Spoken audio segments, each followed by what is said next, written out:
subordinates.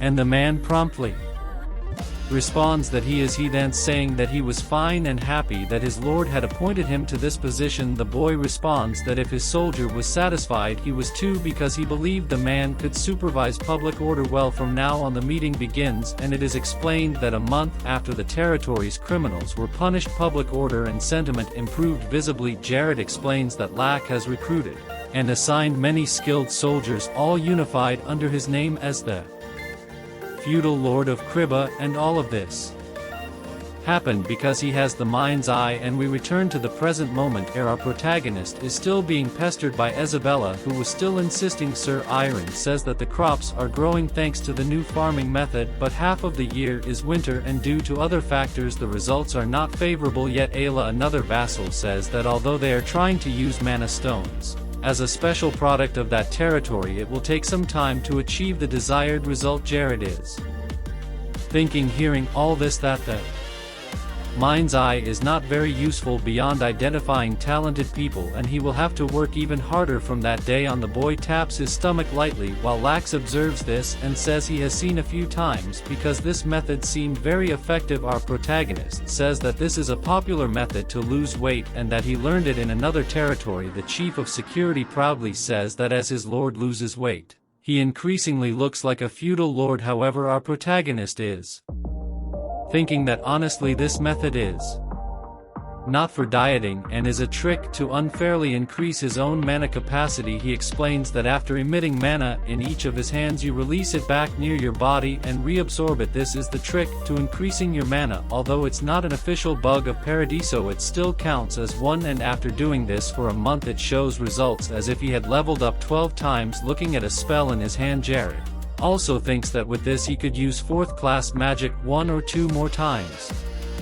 However, a young soldier starts running towards Jared, explaining that there was a message for the lord. The desperate soldier explains that the search party his lord had sent found a bandit camp inside the coal mine. Additionally, they found slaves inside, which catches our protagonist's attention and angers him. Memories from a year ago surface and 2 swords clashing against each other can be seen. 2 men, one with red hair and the other with white hair, are dueling with swords and shields from a distance. A person with a feminine appearance is watching the fight, excited about what they are seeing. The young girl thinks that those 2 are very skilled with their swords. Then 2 other people approach her, questioning if she had been watching for too long and saying that she would get in trouble if she continued like that. But surprisingly the girl smiles, calling the 2 her brother and sister, and they say she would be reprimanded by the director if caught wandering around lifting a bear. Find her attitude strange and just ask what she wanted. Shy, the girl responds that maybe not now, but wonders if a girl like her could become a great swordswoman if she works hard. The girl states she would prefer to be a swordswoman rather than a maid, but that's not possible currently. The blue-beard boy starts laughing, asking Lena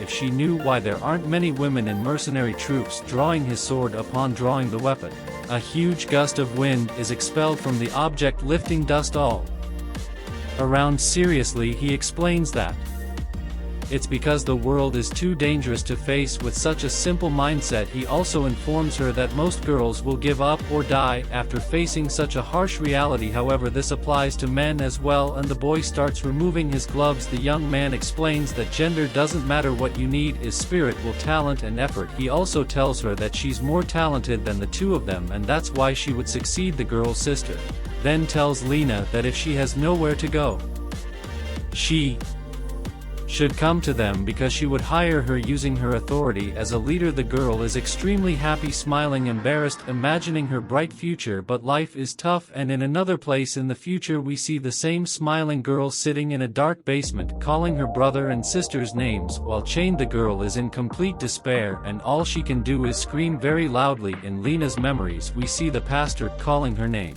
while holding the hands of 2 children. The kind man says that the girl was an angel sent by God and that's why he asks her to work hard for their orphanage. And smiling, the girl says she would back in a present where she is being enslaved. A bandit with a scary face asks if she knew that it was the director who sold her. Irritated Lena retorts that it was impossible because he was about to make her a maid in a noble's house. All the bandits in the place start laughing while drinking, and one of them says she wasn't a maid but a slave, calling the girl an idiot. One of the bandits has a whip in hand, saying it doesn't matter if the girl is a slave or an orphan, however she had to be Obese because now she was a slave, and so the man started whipping the girl's back and she only groaned in pain. She continued trying to deny the facts, affirming to herself that the director wasn't that kind of person. Back in the cell with other children, the girl said that it had been a month since she was sold to the slave traders, and most of the time was spent locked in the cell. A red-haired girl looked at Lena and asked if she was from Mura. The girl added that if she was from that place she was destined to be a slave from the beginning, and Lena asked what she was talking about. The girl explained that most orphans in Mura are sold as slaves, and the lord of that place ordered it. The orphanage director was also on their side, so the girl should just give up. However, Lena got angry, saying she didn't want to give up and would escape from that place no matter what happened. The red-haired girl called Lena fool, and the blonde asked if the girl didn't want to leave that place. Surprisingly, the girl replied that she never thought about it, introducing herself as Manny and saying that the two of them would get along well in that hell until they died. Lena felt a bit uncomfortable hearing that, mentioning that Manny's way of speaking was very discouraging, and the girl replied that she was just accepting reality. The blonde explained that another month had passed and she became close. Quickly seeing one of the cells, Lena explained that there weren't many young slaves in that place and the other slaves acted like lifeless dolls. The girl thought that no matter what condition these slaves were in, they were still sold easily. She also thought that she didn't know if she was lucky or not, but slaves age 14 like her and many were safe until they were 15, and she affirmed in her mind that she wouldn't give up. Half a year had passed, and now Lena was accustomed to the severe manual labor. Kia became a terrible territory. Just like MCA, the girl explained that man taught her a lot of the world, and we see the two side by side with Manny informing her about what happened to Kbaya. Lena said that when she asked Manny how she knew all this, the girl always replied that she had heard it from one of the bandits because she had good hearing. Stirring a pot of food, Manny also said that there weren't many mercenaries in Kbaya, so Lena's siblings wouldn't be there, and the girl thanked her for the information. Looking at her chains, the girl continued with a determined look, thinking that she wouldn't give up no matter what happened. Knowing that the food was meant for the bandits, man spat in it and then told Lena that she was the most stubborn slave she had ever met. For some reason the young girl felt embarrassed and, averting her gaze, said that she even liked that about her. Winter arrived and snow covered the entrance, the mining place where Monty and Lena were looking at her friend who was lying down extremely ill. The girl said that a year had already passed and now they were both 15 years old. The only thing the red-haired girl could do was cough and sweat from the high fever she was experiencing, and Lena called her name. The blonde thought that her friend was burning up and it would be a problem if she didn't get better, so she needed to do something. One of the bandits was drinking with his feet up on the table, saying that the AR Grass has always boasted that the bandits only needed to trust him, but was caught by a piglet, and because of that the bandit couldn't sell the slaves and had to hide in that damn underground cave. Suddenly Lena started calling his name, stating that her friend had a fever, asking the man to let her have a bowl of hot soup. The girl knelt, stating that she would no longer resist and would do whatever the bandit wanted in exchange for just a bowl of soup. The man found this extremely interesting, so after a short period of time Manny was seen staring at a bowl of soup. Lena kept insisting that her friend eat it before it got cold and that it would make her feel better. The bandit came up behind her, putting his hand on the girl's shoulder. The bandit said that Monty should eat alone and that Lena should remember she would do everything he asked. Manny was desperate, seeing what her friend had done, but when she looked at the blonde girl,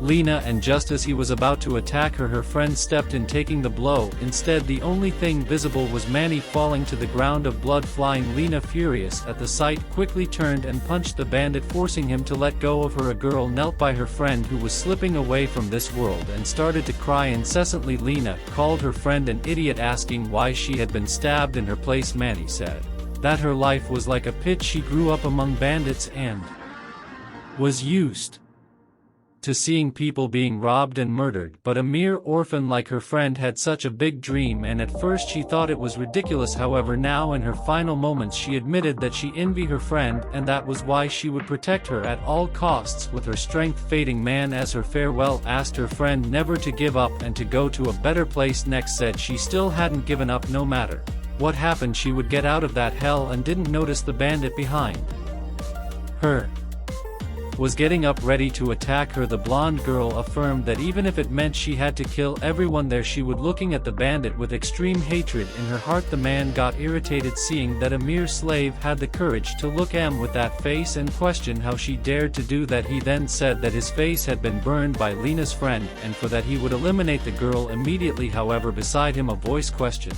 if that small wound on his eye could be called a burn, and the bandit was startled, looking to the side seeing what it was. The only thing the man could perceive was a huge and powerful flame coming towards him. Our protagonist was extremely irritated looking at that kind of person and saying that now it seemed like a burn in the midst of the snow. Lakaz was telling Jared that he couldn't believe the bandits really used the Alamy underground mine as a hideout, and wonder how the Lord knew. The boy said that since Grasses, who took care of them, was gone, the bandits must be trying to convince themselves that the incompetent lord would let their foolish acts go unpunished, and there was no better place to hide than an underground mine. And Lake is, who was putting on his helmet, said that his lord had a very good intuition. However, Jared replied that the man overestimated him, and looking back the lord told all the soldiers to listen to his command. The boy began a speech stating that they were there to end the infamous bandits who had kidnapped their people to sell them as slaves, and for that reason it would rescue all the kidnapped victims and show the bandits what true justice was, punishing them all without remorse. Looking into the eyes of all the soldiers, he asked them to kill those criminals without leaving a trace. Thus the boy wielded his sword, ordering all his soldiers to go into battle for the glory of Kia, and so the army ran into the place inside the coal mine and attack began against the bandits, who started to panic, calling for everyone to gather there. One of them said they needed to warn their leader Shed immediately, but he was quickly struck by a sword in his back with a bloodthirsty look. Laka said that no bandit would escape from that place because he would defeat all the enemies then with extreme ease and all his skill. The chief of security attacked 3 bandits, knocking them out. A war spread throughout the place with various warriors and bandits clashing deeper into the mine. Our protagonist led a troop accompanied by Lee's, commenting that maybe it was normal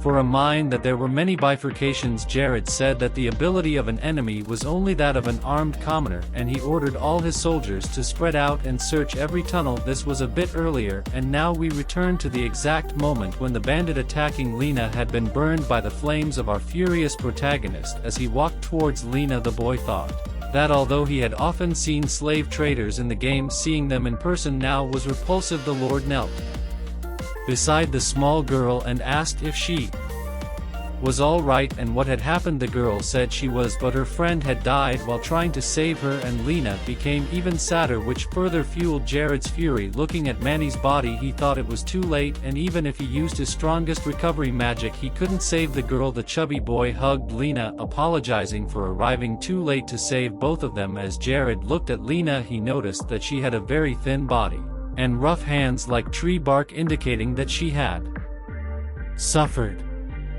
greatly from hard labor. The bandit chief Ched arrived at the scene and demanded to know what the hell was going on. Questioning Jared, Chad, seeing the Lord, realized he wasn't someone important, just the piggy lord, and showed signs of being extremely drunk. The bandit told his lord that he should have continued fattening up in his mansion. Also questioning what the boy was doing in his workplace, Jared, infuriated, said that it seemed the bandit's life was a mess because Ched was mocking his lord and therefore he would kill him personally.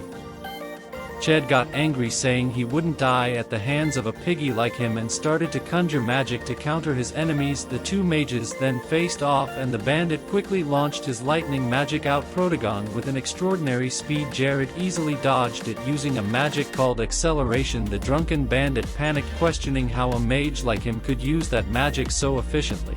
But before he could see, our protagonist began running around him, creating a whirlwind of dust that prevented Ched from reading his movements. Ched thought that spell worked by accelerating the body, but was easily broken because it was hard to control, making it difficult for Jared to change direction. In that case, he just needed to destroy everything around at once so he could begin to conjure strong electricity magic in his hands. However, before he realized it, he was struck by a blow to his chin, followed by several attacks That made the villain contort like a rag doll. After finishing his spell, Jared complained, stating that using such a powerful spell in a drunken state as the bandit was had left him defenseless. Seeing the man fall to the ground, he told him he was so weak that his anger had already passed, so he asked the man to just disappear from this world, killing him. After completing the mission, the Lord gained loyalty points and the golden age of the territory of Kia was approaching. Jared thought that would be grateful if the girl came to the territory of Kia. Jared also guaranteed that the young girl would be trained to become a great swordswoman, and Lena became extremely happy, thanking her lord. Raising her hands in excitement, she said she would definitely become a swordswoman who could meet Jared's expectations, and the boy smiled, saying that was good. For some reason the boy stayed silent for a while, thinking about something, and affirmed in his mind that he didn't expect to find Lena Giselle Ellis. Right there, Lena was supposed to be the vanguard of the Demon King's army in the Great War of Stallion. Even when players attacked her, the girl only smiled while standing firm, living up to her title as the strongest tank. Lena, the living fortress, led the final defense line in the Demon King's army, and any fortress she protected was impossible to break through regardless of the effort. Healing the girl, he thought that was the best thing to do, as it would prevent Lena from falling into the hands of the Demon King and turning to the dark side. The boy affirmed that he would prepare the young girl for the approaching Great War and make her a rising star in his territory, not the Demon King's. However, the most problematic issue was his neighbor Maya, because that lord allowed the illegal trade of slaves and other crimes, so his territory could be affected by those actions. Elsewhere in Mura, someone was asking in a mansion where the hell that Idot had spent the money. A bald man speaking imposingly said he had been hearing many stories praising Kia lately, and he was getting annoyed by that mosquitoes buzzing. A man was next to him smoking a cigar, and the Lord of Mura asked Fu what he thought, since he was a friend of Grassa's. Smiling, the man with black and white hair Fua said with full confidence that he would avenge his friend with his own hands and would personally clean up that place on a star night. The moonlight illuminated several houses in the territory of Kriba. The territory's guards were patrolling the city, unaware that above them someone was jumping from house to house, seemingly up to something malicious. The footed person stopped in front of a specific house, carrying a sack with something inside. Quickly, in a narrow corridor, he threw the sack with an unknown object, and then just watched. The man had light hair and mask covering his mouth as he just observed the sack landing in the desired spot. The next morning, our protagonist was seen extremely sweaty and tired, running for some reason. Next to him, Lena had a determined look, also running with a resolute expression. Their trainer said it was the last lap, and while Lena was running easily, Jared seemed much more exhausted. Jared, almost fainting, asked if Lena enjoyed running every morning like that, and the girl replied that she did, because it was always cold in the mine. The Lord approached her, saying they would continue training their endurance, and he would soon choose a teacher for the girl, who thanked him. Back at his mansion, the Lord was eating his herb meal when he suddenly received news that a letter had arrived from Oren and Ale. The one delivering the letter was Hayes, stating it had arrived that morning. Jared, reading, analyzing the information, said that everything seemed to be going well, and Lena, hearing this, that she also wanted to know what was written. The boy then explained that in short it seemed Ein had managed to cultivate a plant called Latrilla, allowing them to produce some of their own food. Meanwhile, Ayla was attracting monster hunters to their territory, and had already started selling the man of stones he received from them. Lena said her friend used to say that Creo was falling into ruin, but now that she was there she thought the place was amazing. Jared replied that they had just started to improve and soon the whole continent would know about Kia. Surprising, the boy Lack has arrived at his side, calling his attention to something. The chubby boy asked what the problem was, and the soldier informed him that there was an urgent report. The two walked to another location, and Jared asked if it had been found that morning, and Lax replied yes, and it had also been found in other places. Jared, irritated, wondered who the hell would throw a monster into his territory. Staring at the body of a dead beast, Lakis said he was deeply ashamed because he should have paid more attention to public order and taken care of it. The Lord walked up to the corpse, saying it wasn't the young man's fault because fortunately no citizens died, and since they had no walls, they were vulnerable to invaders. Jared thought that since the level of satisfaction of his citizens was first rate, he was sure The culprit was an intruder but wondered what the bandit would gain by doing this. Behind them a little girl's voice could be heard calling for someone, asking the young man to help her mother, and Lays and Jared turned their attention. The girl said that if the person wanted to sell her for money that was fine, but she just wanted the young man to save her mother. The vendor said that no matter what the little girl offered, he didn't have the medicine she needed, asking her to stop bothering him. However, the girl did not give up, approached them and asked the girl her name, catching the attention of the merchant as well. In the city center everyone revered the Lord, and Jared asked the girl if she could tell him what medicinal herb she was looking for. In tears the girl said her name was Mia and that her mother had Rel's disease. Hearing this, Jared was extremely shocked, as if he knew something, and the girl explained that to help her mother get better she needed to find an herb, but the vendor refused to sell it. The vendor then knelt, apologizing and saying he was innocent because Rel's disease was almost impossible to cure and he couldn't do anything about it. Jared stated that he knew because this disease could only be cured by the blessing of a pontiff or a very powerful potion from the Empire of Athema. The boy thought that this disease was similar to tuberculosis, and its name came from the place where it originated, the territory of Rella, where there were many dungeons and monsters. The Lord knelt down to Mia, asking her to please shun where her mother was. Smiling, the boy said with full confidence that he knew how to treat the disease Mia's mother had. Soon after they could see a dilapidated and already destroyed house, with Mia saying that was her residence. As they climbed the stairs, the little girl said her mother was on the second floor, and our protagonist thought that the house was old and wondered if the stairs would hold his weight after the city, and she told her mother that the Lord had come to save her. Mary for some reason said that she hadn't seen her Lord in a long time, and Jared asked if the woman knew him. The woman, coughing up blood, said yes, because the Lord had invited her to work as the head chef at the mansion 8 years ago. The man covered his face in embarrassment, saying that at that time he was still very immature, and apologized if he had caused her any harm back then. Jared approached the woman lying on the bed, and she asked him not to come close because he could also get infected with the disease. Mary then asked Mia to bring a wet towel for her, and the girl promptly left while Jared watched her go. The young man then went to a window, opening it and observing the body of a beast, asking if the woman used to deal with monsters. The woman replied that he was right because she used to work as a chef in a high-ranking expedition team that dealt with the sale of corpses. Jared